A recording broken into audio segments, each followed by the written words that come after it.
ಅದು ಕೆಟ್ಟದ್ದು. ಸಿಗರೇಟ್ ಸೇದದು ಕೆಟ್ಟ ಚಟ ಅಂತ ಯಾವನ ಮಗ ಹೇಳಿದ? ಏ ಧರ್ಮ್ಯ, ಏನ್ ಮಾಡಿದೆ ನೀನು? ನಮ್ಮ ಹೊಲದಾಗಿನ ಕಬ್ಬು ಸುಟ್ಟು ಹೋಯ್ತಾ? ರಾತ್ರಿ ಕಬ್ಬಣ್ಣ ಕಡಿದು ಫ್ಯಾಕ್ಟ್ರಿ ಕಳಿಸಿ ಆ ಫ್ಯಾಕ್ಟ್ರಿದಿಂದ ಬಂದ ಹಣದಿಂದ ಈ ಮಿಟಿಕಲಾಡಿ ಕೊಳ್ಳಾಗ ಬಂಗಾರ ಪದಕ ಮಾಡಿಸಿ.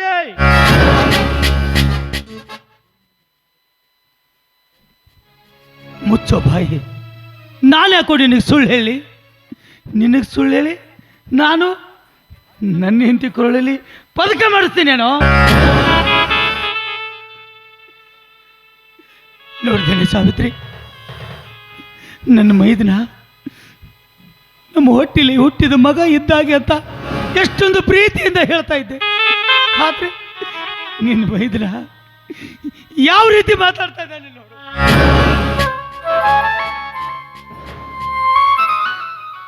ಏನಪ್ಪ, ನನಗೆ ನನಗೆ ಈ ರೀತಿ ಮಾತಾಡೋದಕ್ಕೆ ನಿನ್ನ ಮನಸ್ಸಾದ್ರೆ ಹೇಗೋ ಬಂತು? ನನಗೆ ಮಕ್ಕಳಾಗದಿದ್ರು ಕೂಡ ನೀನೇ ನನ್ನ ಮಗ ಅಂತ ತಿಳ್ಕೊಂಡು ನಿನ್ನನ್ನು ತುತ್ತಿಟ್ಟಿ ಬೆಳೆಸಿ ಜೋಪಾನ ಮಾಡಿದ್ನಲ್ಲೋ. ಎಲ್ಲಿ ನನ್ನ ಹೊಟ್ಟೆಲಿ ಮಕ್ಕಳಾದ್ರೆ ನಿನ್ನ ಮೇಲೆ ಪ್ರೀತಿ ಕಮ್ಮಿ ಆಗತ್ತಂತ ಮಕ್ಕಳು ಮಾಡ್ಕೊಳ್ಳೋ ಯೋಚನೆ ನಾವು ಬಿಟ್ಬಿಟ್ವೆಲ್ಲ. ಅಂತದ್ರಲ್ಲಿ ನಮಗೆ ಈ ರೀತಿ ಮಾತಾಡಕ್ಕೆ ನಿನ್ನ ಮನಸ್ಸಾದ್ರೆ ಮಾಡೋ ನಾಟಕ ನೋಡು. ನಿನ್ನ ಹೊಟ್ಟಾಗ ಮಕ್ಕಳು ಹುಟ್ಟಿದ್ರ ನನ್ನ ಮ್ಯಾಗರೋ ಪ್ರೀತಿ ಕಡಿಮೆ ಮಕ್ಕೈತಂತ ನೀವು ಇಬ್ರು ಮಕ್ಕಳ ಹಿಡಿದು ಬಿಟ್ರ? ನೀವು ಮಕ್ಕಳ ಹಿಡಿದು ಬಿಟ್ಟಿದ್ದು ನನ್ನ ಮ್ಯಾಗರೋ ಪ್ರೀತಿ ಕಡಿಮೆ ಮಕ್ಕೈತಂತಲ್ಲ, ಮಕ್ಕಳ ಕೊಡೋ ಗಂಡಸ್ತನ ನಿನ್ನ ಗಂಡನಂತ ಕಿಲ್ಲ ಅಂತ.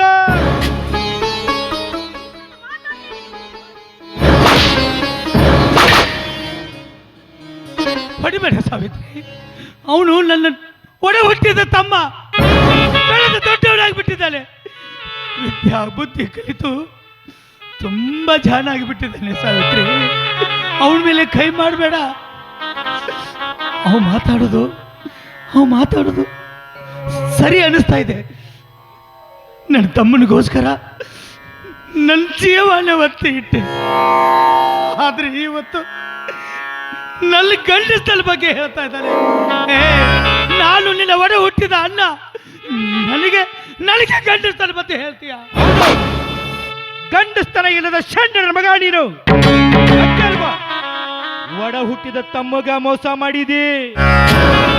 ಏ ಧರ್ಮ್ಯ, ಅದಕ್ಕೆ ನಾನು ನಿನಗೆ ಪ್ರತಿಯಾಗಿ ಮೋಸ ಮಾಡ್ತಾ ಇರೋದು. ಇಷ್ಟೊತ್ತು ಕಂಡು ಇಬ್ರು ಬಾಂಡ್ ಪೇಪರ್ ಮೇಲೆ ಸಹಿ ಮಾಡಿದ್ರಲ್ಲ, ಅದೇನಂತ ತಿಳ್ಕೊಂಡೆ? ಪರಿಹಾರ ಅಲ್ಲ, ಮತ್ತೆ ಈ ನಿನ್ನ ಸಮಸ್ತ ಆಸ್ತಿಯನ್ನ ನನ್ನ ಹೆಸರಿಗೆ ಬಿಟ್ಕೊಟ್ಟಿನಿ ಅಂತ. ಇನ್ನು ಮುಂದೆ ನನ್ನ ಮನೆಗೆ ನಿಮ್ಮಿಬ್ಬರಿಗೆ ಜಾಗ ಇಲ್ಲ. ಎಲ್ಲಿಗೆ ಅಂತ ಹೊರಟಿರುವೆ ಕೋಟೆಗೆ. ಈ ಮನೆಯಿಂದ ಒಂದು ತನ್ನ ಕೊಡು, ತಿಂದ್ಕೊಂಡು ಹೋಗ್ಬಿಡ್ತೀವಿ. ಹೊಟ್ಟಿ ಹಸದೈತಿ, ಹಸಿವು ಅಂತ ಬಂದವ್ರಿಗೆ ಯಾವತ್ತೂ ಹಾಗೆ ಕಳಿಸ್ಬಾರ್ದು.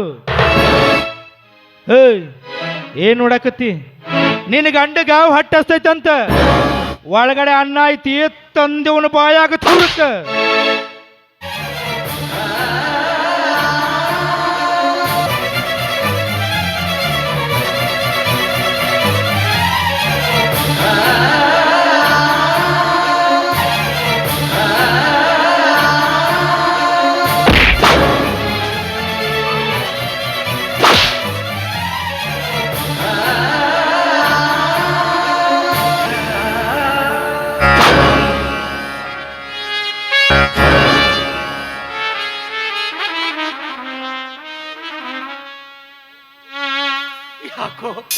ಯಾಕೋ ನನ್ನ ಮೇಲೆ ಇಷ್ಟೊಂದು ಕೋಪ ಮಾಡ್ಕೊಂಡು ತಿನ್ನುವ ನನ್ನ ಕೈಗೆ ಕೊಟ್ಟು ಕಾಲಿಲ್ಲಿದ್ದ ಒದಿತಿಯಲ್ಲೋ ಪಾಪಿ.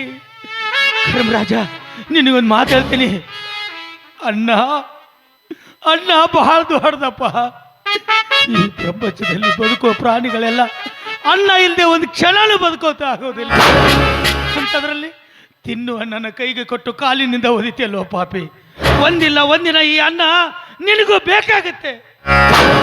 ಏ ಧರ್ಮ್ಯ, ಅದಕ್ಕ ಬಲ್ಲವರೊಂದು ಮಾತು ಹೇಳ್ತಾರೆ, ತಿನ್ನೋ ಅನ್ನದ ಕಾಳಿನ ಮ್ಯಾಗ ತಿನ್ನವನ ಹೆಸರು ಬರೆದಿರ್ಬೇಕು ಅಂತ. ಆ ಅನ್ನದ ಕಾಳಿನ ಮ್ಯಾಗ ನಿನ್ನ ಹೆಸರು ಬರೆದಿಲ್ಲ ಅಂದ್ರೆ ಆ ಅನ್ನದ ಕಾಳು ನಿನಗೆ ದಕ್ಕಲ್ಲ. ಈಗೇನ್ ಮಾಡ್ತಿ? ಹೊಟ್ಟು ಬೇರೆ ಹಸ್ತೈತೆ ಹೇಳಕತ್ತಿ, ನಿನ್ನ ಹೆಂಡತಿರ ಅಳಕತ್ತಾಳ. ಏ ಧರ್ಮ್ಯ, ನಿನಗಿರುವುದು ಈಗ ಒಂದ ದಾರಿ. ಅದೇನ್ ಗೊತ್ತಾ? ಇದೇ ಜನರಿಗೋಸ್ಕರ ಅಲ್ವಾ ನೀನು ಸಾಲ ಸೂಲ ಮಾಡಿ ನನ್ನ ತಲೆ ಮ್ಯಾಗ ಹೊರಿಸಿದಿ. ಇವತ್ತಿದೇ ನಿನ್ನ ಪ್ರೀತಿಯ ಜನರಿಗೆ ಕೇಳು. ಇವತ್ತು ನನ್ನ ತಮ್ಮ ಮಣಿ ಬಿಟ್ಟು ಹೊರಗೆ ಹಾಕ್ಯಾನ, ಯಾರಾದ್ರೂ ಒಂದು ತುತ್ತು ಅನ್ನ ನೀಡ್ರಿ, ಇಲ್ಲ ಭಿಕ್ಷೆ ಕೊಡ್ರಿ ಅಂತ ಭಿಕ್ಷೆ ಕೇಳು. ನೀನು ನಿಜವಾಗ್ಲೂ ಧರ್ಮಪುರದ ಧರ್ಮವಂತನೇ ಆಗಿದ್ರೆ, ಸತ್ಯವಂತನೇ ಆಗಿದ್ರೆ, ನ್ಯಾಯವಂತನೇ ಆಗಿದ್ರೆ ಈ ನಿನ್ನ ಧರ್ಮಪುರದ ಜನ ನಿನಗೆ ಧರ್ಮ ಮಾಡ್ತಾರಂತ ನಾನು ನೋಡ್ತೀನಿ. ಕೇಳು, ಭಿಕ್ಷೆ ಭಿಕ್ಷೆ ಕೇಳು. ಭಿಕ್ಷೆ ಭಿಕ್ಷೆ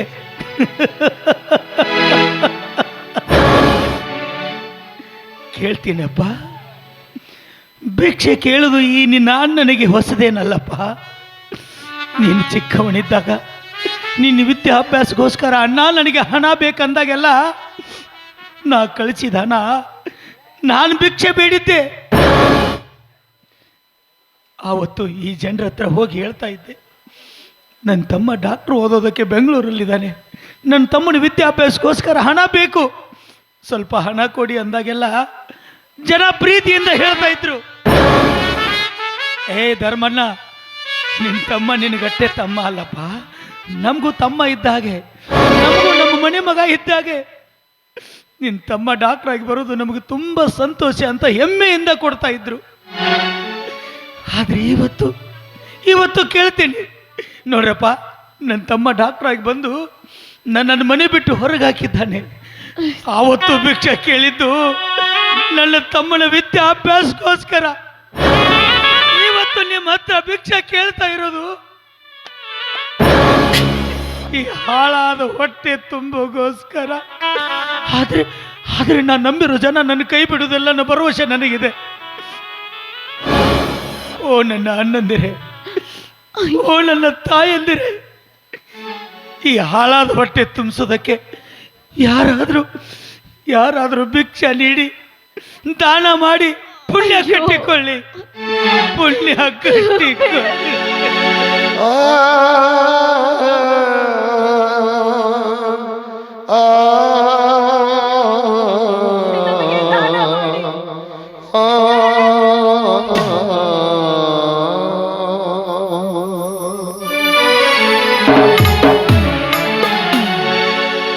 ಭಿಕ್ಷಾ ನೀಡಿರಿ,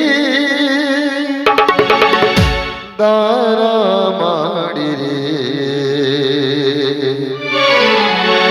ಭಿಕ್ಷಾ ನೀಡಿರಿ,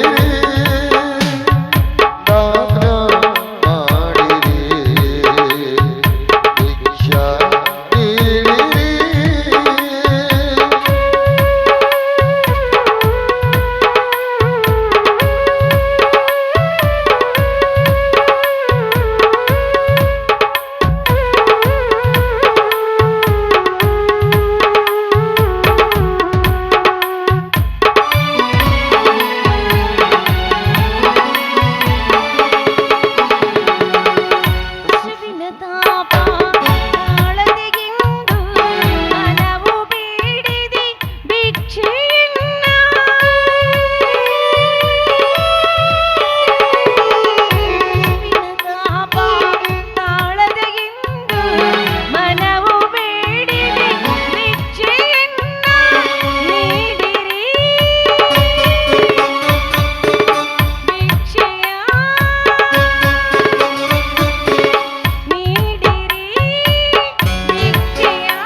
ನನಗೊಂದು ತಿಳಿಯದಂತಾಗಿದೆ ರೀ. ಶಬಾಷ್ ಧರ್ಮಣ್ಣ, ಶಬಾಷ್. ನೀನು ನಿಜವಾಗ್ಲೂ ಧರ್ಮಾಪುರದ ಧರ್ಮಣ್ಣ ಅಂತ ಪ್ರೂವ್ ಮಾಡಿಬಿಟ್ಟಿ. ಅಂತೂ ನೀ ನಂಬಿದ ಜನ ನಿನ್ನ ಕೈ ಬಿಡ್ಲಿಲ್ಲ. ಇಷ್ಟೊಂದು ದುಡ್ಡು ಮೊದಲೇ ನೀನು ಹೆಬ್ಬಟ್ಟು, ನಿನಗೆ ಲೆಕ್ಕ ಹಾಕಕ್ ಬರಂಗಿಲ್ಲ. ನಾನು ಲೆಕ್ಕ ಹಾಕಿ ಕೊಡ್ತೀನಿ.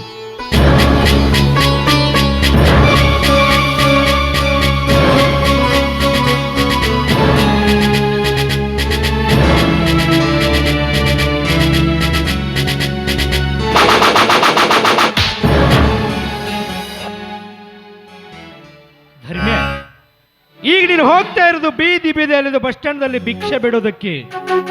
ಇಷ್ಟೊಂದು ದುಡ್ಡು ನೋಡಿ ಯಾರ ಚುಚ್ಚು ಕೊಂದು ಬಿಟ್ರೆ ದುಡ್ಡಿಗೋಸ್ಕರ ಪ್ರಾಣ ಕಳ್ಕೊಂತೀಯೇನು? ಬೇಡ, ತಗೋ ಈ 10 ರೂಪಾಯಿ ತಗೋ. ಈ 10 ರೂಪಾಯಿ ತಗೊಂಡು ಇಬ್ರು ಗಂಡ ಹೆಂಡತಿ ಹೊಟ್ಟೆ ತುಂಬಾ ಊಟ ಮಾಡಿ ಸುಂದರವಾದ ಸಂಸಾರ ಮಾಡ್ರಿ. ತಗೋ, ತಗೋ.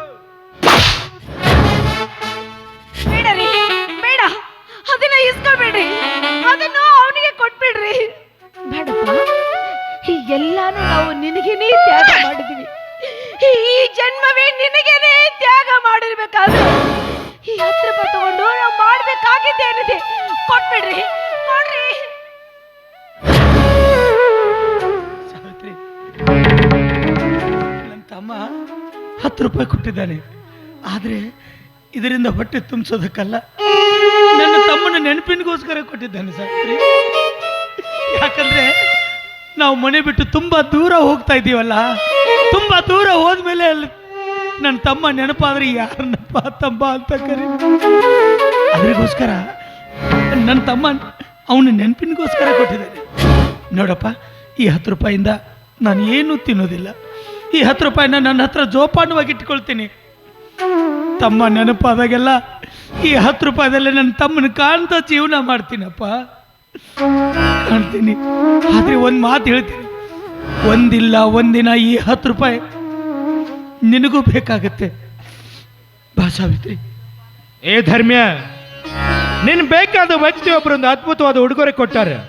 ಕೊಟ್ಟಂತ ವ್ಯಕ್ತಿ ಯಾರು, ಇದರಲ್ಲಿರೋ ಅದ್ಭುತವಾದ ಉಡುಗೊರೆ ಏನು ಅಂತ ಗೊತ್ತಾಗ್ಬೇಕಾದ್ರೆ ನೀನೇ ಬಿಚ್ಚಿ ನೋಡು.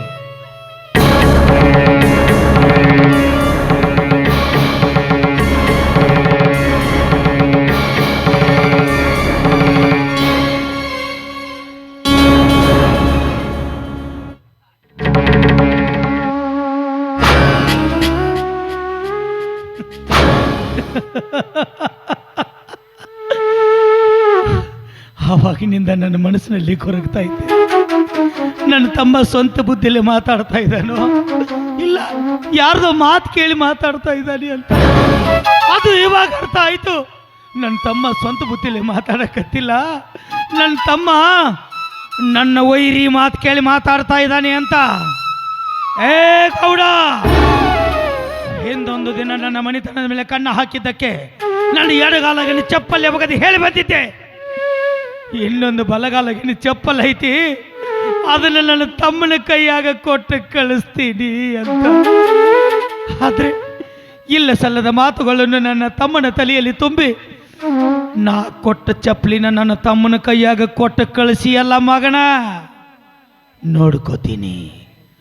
ಒಂದಿಲ್ಲ ಒಂದಿಲ್ಲ ನಿನ್ನ ನಾನು ನೋಡ್ಕೋತೀನಿ. ಏ ಧರ್ಮ್ಯ, ಮನುಷ್ಯ ಕನಸು ಕಾಣ್ಬೇಕು, ಆದ್ರ ತಿರುಕಿನ ತರ ಹಗಲು ಕನಸು ಕಾಣ್ಬಾರ್ದು. ಸುಮ್ಮನೆ ಮನೆ ಬಿಟ್ಟು ಹೋಗ್ರಿ.